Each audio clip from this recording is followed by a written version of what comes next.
Okay. ओम अज्ञानतिमिरान्धस्य ज्ञानाञ्जनशलाकया चक्षुरुन्मिलितं येन तस्मै श्रीगुरुवे नमः।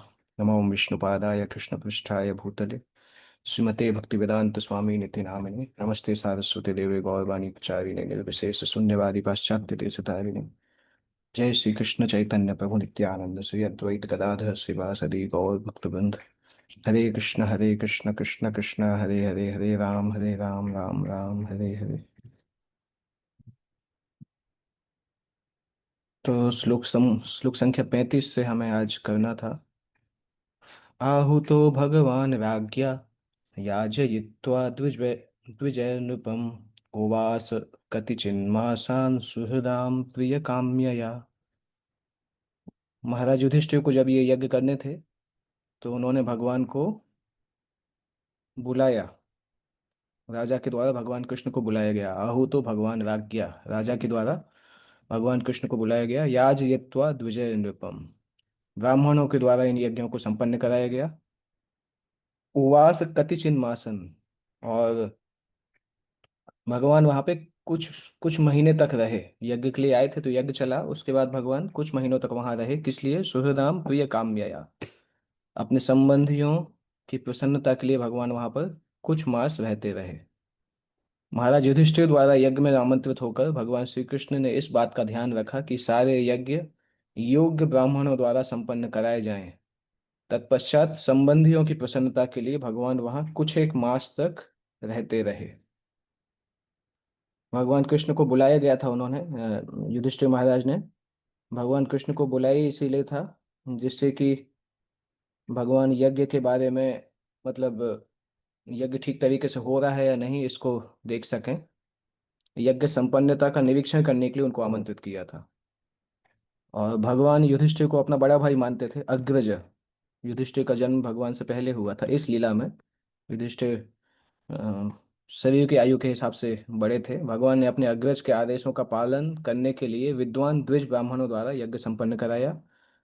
केवल ब्राह्मण कुल में जन्म लेने से ही कोई यज्ञ कराने का अधिकारी नहीं बनता है, उसे समुचित प्रशिक्षण, हम इसको डिस्कस कर चुके हैं कई बार, समुचित प्रशिक्षण तथा प्रामाणिक आचार्य से दीक्षा ग्रहण करके व्यक्ति द्विज बनता है। दो वस्तुएं आवश्यक है, प्रशिक्षण और प्रामाणिक आचार्य से दीक्षा। ये कोई प्राप्त करता है तब वो द्विज बन सकता है। अगर ब्राह्मण कुल में किसी का जन्म हुआ है परंतु वो प्रामाणिक आचार्य से दीक्षा प्राप्त नहीं करता है तो वो संतानें भी शूद्र के समान है, क्योंकि जन्म के बाद संस्कारात् भवेत् द्विजः। पद्म पुराण का जो श्लोक होता है वो ये बताता है, जन्म ना जाए तो शूद्र। जन्म से सभी लोग शूद्र होते हैं, संस्कार के द्वारा द्विज। जैसे 16 संस्कार होते हैं ना, इसमें से प्रमुख संस्कार है गुरु के द्वारा दीक्षा प्राप्त करना। तो संस्कारात् भवेत् द्विजः, गुरु से दीक्षा प्राप्त करके व्यक्ति द्विज बनता है। द्विज मतलब दूसरा जन्म होता है उसका, आध्यात्मिक जन्म। उसके बाद वेद पठेत भवेद विप्र, जब वो वेद पाठ करने में प्रवीण होता है तो वो विप्र कहलाता है। और वेद पाठ करने से जब वो ब्रह्म के बारे में जानने लगता है तो उसको ब्राह्मण बोलते हैं, ब्रह्म जानाति इति ब्राह्मण। तो जन्म से शूद्र होते हैं, उसके बाद दीक्षा संस्कार के बाद द्विज बनता है। द्विज बनने के बाद वेदों का अध्ययन प्रारंभ होता है, वेदों का अध्ययन प्रारंभ करके वो विप्र बनता है। और जब वेदों के अध्ययन प्राप्त करके वो ब्रह्म के बारे में जानने लगता है, ब्रह्म रियलाइज हो जाता है, तो वो ब्राह्मण कहलाता है। अदरवाइज जिन्होंने दीक्षा नहीं हुआ है, भले ही ब्राह्मण कुल में है परंतु शूद्रों के समान माने जाते हैं। इसलिए ऐसे ब्रह्म बंधुओं को किसी ऐसे धार्मिक या वैदिक उत्सव के निमित्त अस्वीकार कर देना चाहिए। श्री कृष्ण को यह प्रबंध देखना था कि चूंकि वे परम पूर्ण हैं, अतएव उन्होंने सफल संपन्नता के लिए प्रामाणिक द्विज ब्राह्मणों द्वारा यज्ञों को संपन्न कराया। इसके बाद ततो राज्ञाभ्यनुज्ञातः कृष्णया सह बन्धुभिः ययौ द्वारवतीं ब्रह्मन् सार्जुनो यदुभिर्वृतः। उसके बाद राजा से आज्ञा प्राप्त करके, राजा ने जब अनुमति दी, तब भगवान कृष्ण, देखो कृष्ण ने किन किन से अनुमति प्राप्त की? राज्ञाभ्यनुज्ञातः, राजा युधिष्ठिर से अनुमति प्राप्त की।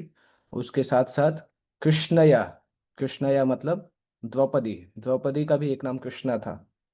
तो कृष्णया सह बंधु भी, द्रौपदी का नाम कृष्णा है, आ की मात्रा के साथ। तो कृष्णया मतलब द्रौपदी के द्वारा, द्रौपदी से भी अनुमति प्राप्त की, इसलिए कृष्णया द्रौपदी को डिनोट करता है। सह बंधु भी, अन्य संबंधियों से भी उन्होंने अनुमति प्राप्त की। उसके बाद ययौ द्वारवतीम, उसके बाद वो द्वारावती, द्वारका में गए। स अर्जुन, अर्जुन के सहित द्वारका नगरी के लिए प्रस्थान किए। हे सौनक, तत्पश्चात भगवान ने राजा युधिष्ठिर, द्रौपदी तथा अन्य संबंधियों से विदा लेकर अर्जुन तथा यदुवंश के अन्य सदस्यों के साथ द्वारका नगरी के लिए प्रस्थान किया। यहाँ पर ये अध्याय समाप्त हो जाता है। तो इस अध्याय का जो समरी है, वो समरी हम डिस्कस कर सकते हैं कि इस अध्याय में क्या क्या वर्णन हुआ है। जस्ट अ मिनट, मैं उसको शेयर करता हूँ।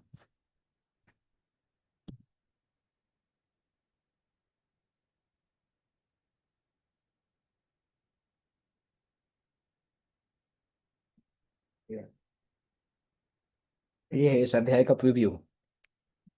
Birth of Parikshit Maharaj, mainly छह थीम है इसके अंदर।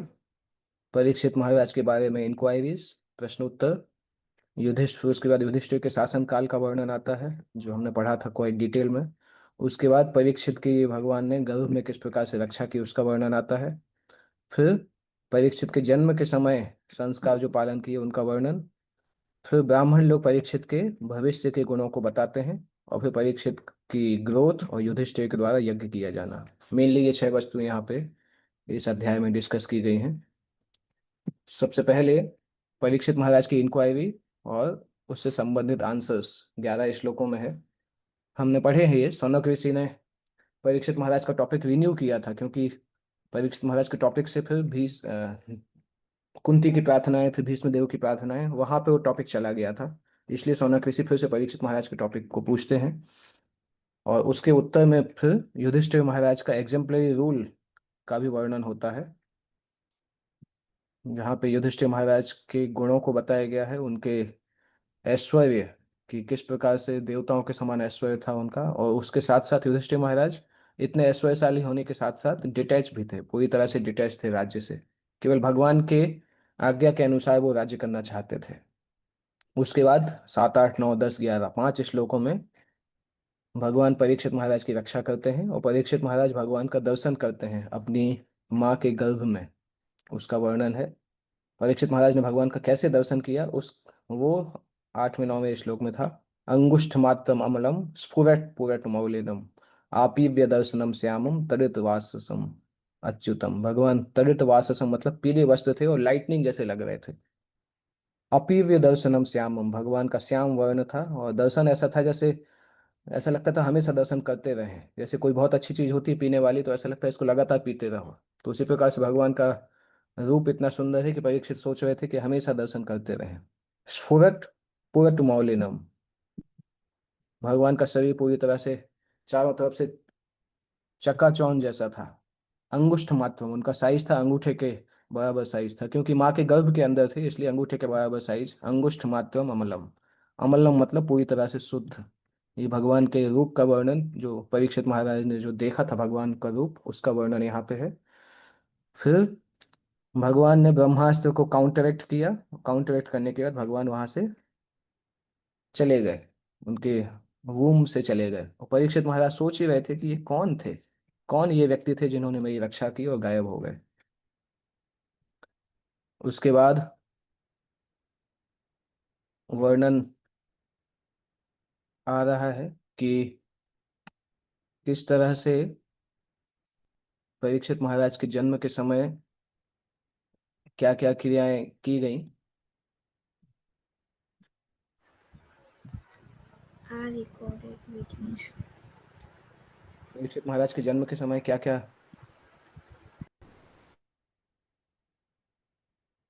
क्रियाएं की गई थी उसका वर्णन यहाँ पे आ रहा है। और जस्ट अ मिनट, तो श्लोक 12 से 15 तक फिर महाराज परीक्षित के जन्म का वर्णन आता है। और फिर 16 से 29 तक ब्राह्मणों ने परीक्षित महाराज के लिए क्या क्या प्रिडिक्ट किया, परीक्षित महाराज के फ्यूचर एक्टिविटीज का वर्णन किया है, परीक्षित महाराज के गुणों का वर्णन किया है। 12वें श्लोक में परीक्षित की बर्थ का वर्णन है कि सारे जॉडियक साइन प्रभावित थे जब परीक्षित महाराज का जन्म हुआ था। फिर 13 से 15 तक ब्राह्मण लोग परीक्षित महाराज के बर्थ राइट सेलिब्रेट करते हैं और युधिष्ठिर महाराज ब्राह्मणों को समुचित दक्षिणा देते हैं। उसके बाद ब्राह्मण लोग परीक्षित के गुणों का वर्णन प्रारंभ करते हैं। पहला गुण यही बताते हैं, तस्मान् नाम्ना विष्णुरात इति लोके भविष्यति, न संदेहो महाभाग महाभागवतो महान। विष्णुरात, भगवान विष्णु ने जिसकी रक्षा की, उस नाम से ये बालक बालक प्रसिद्ध होगा, क्योंकि भगवान ने उसकी गर्भ में रक्षा की थी। इति लोके भविष्यति, इस प्रकार से ये संसार में प्रसिद्ध होगा। इसमें कोई संदेह नहीं है कि यह बालक महाभागवत होगा, महाभागवत भक्त होगा। और ब्राह्मण लोग फिर परीक्षित के गुणों का वर्णन करते हैं, महान राजाओं से उसकी उनकी तुलना करते हैं कि राजा इक्ष्वाकु के समान ये, जो जिनका भी जन्म हुआ है उन सबका पालन पोषण करने में ये इक्ष्वाकु के समान होंगे। ब्राह्मणिकल सिद्धांतों का पालन करने में भगवान राम के समान होंगे। अपनी प्रोमिस को पूरा करने में, जो भी प्रॉमिस करेंगे उसको पूरा करने में भगवान रामचंद्र के समान होंगे। राजा सिबी, जो कि उसी न देश के राजा हैं, उनके समान होंगे चैरिटी में, दान देने में, और जो उनकी उनको समर्पण करता है उसकी रक्षा करने में।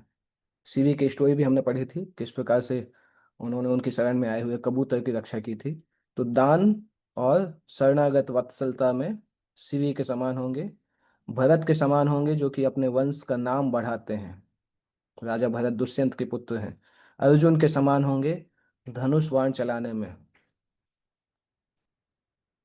और परीक्षित के फ्यूचर गुणों को बताया है कि अग्नि के समान इररेजिस्टिबल, समुद्र के समान अनसरपासेबल गंभीर, और शेर के समान स्ट्रांग, हिमालय के समान शरण शरण प्रदान करने वाले, धरती के समान क्षमाशील, और माता पिता उसके पिता के समान सहनशील होंगे। उनका मन पूरी तरह से इक्वेनिमिटी में रहेगा, मानसिक समता रहेगी। युधिष्ठिर और ब्रह्मा के समान, भगवान शिव के समान दान देने वाले होंगे, उदार होंगे। भगवान नारायण जैसे सभी को आश्रय देते हैं वैसे ही सभी को आश्रय प्रदान करेंगे। भगवान कृष्ण के समान होंगे, भगवान कृष्ण के चरणों का अनुसरण करते हुए। दान देने में रंतिदेव के समान, धर्म पालन करने में ययाति के समान, धैर्य में बलि महाराज के समान, और भगवान के भक्तों में प्रहलाद के समान होंगे।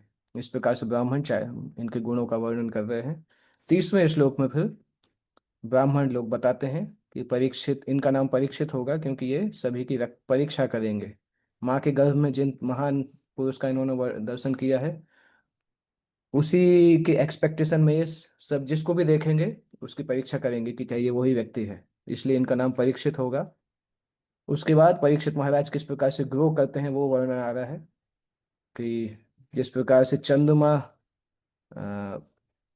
पूर्णिमा के जो रात है, शुक्ल पक्ष है, उसमें जिस प्रकार से चंद्रमा हर दिन वृद्धि करता है उसी प्रकार से वृद्धि करेंगे। और फिर 2 श्लोकों में युधिष्ठिर का हमने देखा था कि युधिष्ठिर अश्वमेध यज्ञ करना चाहते थे, परंतु युधिष्ठिर के पास सफिशियंट उतना पैसा नहीं था जिससे वो अश्वमेध यज्ञ कर सकें। इसलिए वो अपने भाइयों को भेजते हैं सफिशियंट पैसा इकट्ठा करने के लिए। फिर हमने मरुत की स्टोरी भी देखी थी कि राजा मरुत के पास इतना पैसा था, उन्होंने ब्राह्मणों को दान दिया था, पर ब्राह्मण भी पूरा उपयोग नहीं किए थे, इसलिए जो बचा हुआ था और यज्ञ के जो सामान थे सब सोने के बने हुए थे, तो सब वहीं पे रखे हुए थे। और उनके भाई वो सब लेके आते हैं। फिर युधिष्ठिर भगवान कृष्ण को प्रसन्न करने के लिए 3 अश्वमेध यज्ञ करते हैं। भगवान उन यज्ञों को पर्सनली देखते हैं, और भगवान फिर उसके बाद कुछ महीने रुकने के बाद द्वारका चले जाते हैं। अभी अगले श्लोकों में परीक्षित महाराज का जन्म का वर्णन तो 12वें अध्याय में हो गया। 13वें अध्याय में सूत गोस्वामी बताना प्रारंभ करते हैं कि वो घटनाएं जो कि परीक्षित महाराज के राज्याभिषेक तक लेके जाती हैं हमें। परीक्षित महाराज का राज्याभिषेक होने के लिए सबसे पहले युधिष्ठिर का राज्याभिषेक होना होगा। युधिष्ठिर का राज्याभिषेक होने के पहले युधिष्ठिर महाराज अ, अपने युधिष्ठिर राजा बन गए थे, परंतु पहले 13वें अध्याय में क्या वर्णन किया जाएगा कि धृतराष्ट्र राज्य को छोड़ के जाएंगे। युधिष्ठिर विलाप करेंगे कुछ देर, फिर नारद मुनि युधिष्ठिर को समझाएंगे। उसके बाद युधिष्ठिर का राज्य का वर्णन आएगा। युधिष्ठिर के राज्य के वर्णन के बाद फिर युधिष्ठिर राज्य त्याग करेंगे। जब भगवान कृष्ण संसार से चले जाएंगे तो वो न्यूज़ सुन के युधिष्ठिर राज्य त्याग करेंगे, और युधिष्ठिर राज्य त्याग करते समय परीक्षित को राजा बनाएंगे, और फिर युधिष्ठिर चले जाएंगे। तो 14वें अध्याय में युधिष्ठिर, 15वें अध्याय में पांडव लोग रिटायर होते हैं, और 16वें अध्याय से परीक्षित के राज्य का वर्णन आता है। 13वें अध्याय में धृतराष्ट्र घर छोड़ के जाते हैं। 14वें अध्याय में अर्जुन भगवान कृष्ण के पास से वापस आते हैं, और न्यूज लेके आते हैं कि भगवान इस संसार से चले गए। और 15वें अध्याय में फिर सारे पांडव राज्य छोड़ के वन में हिमालय में चले जाते हैं। और 16वें अध्याय से फिर परीक्षित के राज्य का वर्णन आता है। और फिर 7वें अध्याय 18वें अध्याय इस प्रकार से आगे इवेंट्स लीड होते हैं। परीक्षित महाराज को सांप मिलता है, फिर परीक्षित महाराज गंगा के तट पर बैठते हैं। तो ये वर्णन यहाँ पे आएगा नेक्स्ट अध्यायों में। आज हम यहाँ पे एंड करते हैं, कल से हम 13वां अध्याय स्टार्ट करेंगे। श्रीमद् भागवतम की जय। जगत गुरु शिल प्रभुपाद की जय। ताई गौर प्रेमानंदे हरि हरि बोल।